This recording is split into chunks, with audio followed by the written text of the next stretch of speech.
After 5 months, nakuha ko na ang aking HMO and now let's have our lunch. 3 AM po ang aking lunch to 4 PM. Nandito tayo sa likod ng accounting company.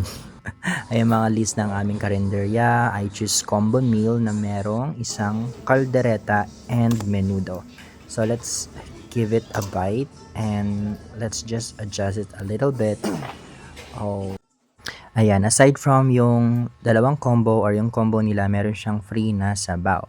And yan, masarap naman yung luto nila, iba't ibang klase ng putahe yung makukuha mo. But mostly karne kasi madaling masira yung gulay at may kamahalan. Ayan ang aking pabibong trabaho na wild sa kanyang mga calls. Magaling to si Esperanza or SP. It's siya sa mga taong nasasandalan ko kapag nagrarant ako regarding sa work.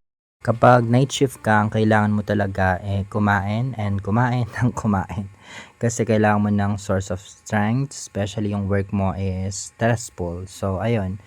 And most likely, I tried na magbaon kaso time consuming siya kasi maraming kailangan na tulog yung kailangan mo kapag night shift ka. Kasi kalaban mo rito is antok. So, ayan. Na-enjoy ko na lang yung foods. Especially, I wanted to be awake most of the time. So, pero, ang disadvantage nun, nakakaantok siya. Pero yun nagugutom ako madalas. So, kailangan talaga kumain ka ng marami. Pero, pagdating sa bahay, hindi na ako kumakain. Mostly kung ano lang yung available doon, yun na lang kinakain. And advice lang kung magiging call center or balak mo maging call center agent, see to it na yung makakainin mo is masustansya and less chemical. Kung kaya mo na magluto on your own, that is better than bumibili na lang sa labas, diba?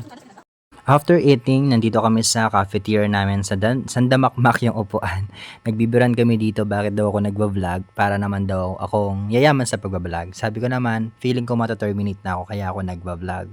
Nandito si Carl, siya yung nagsasuffer kasi nadukutan siya ng phone. So after that, duty ulit and now here's our out na. Ayan.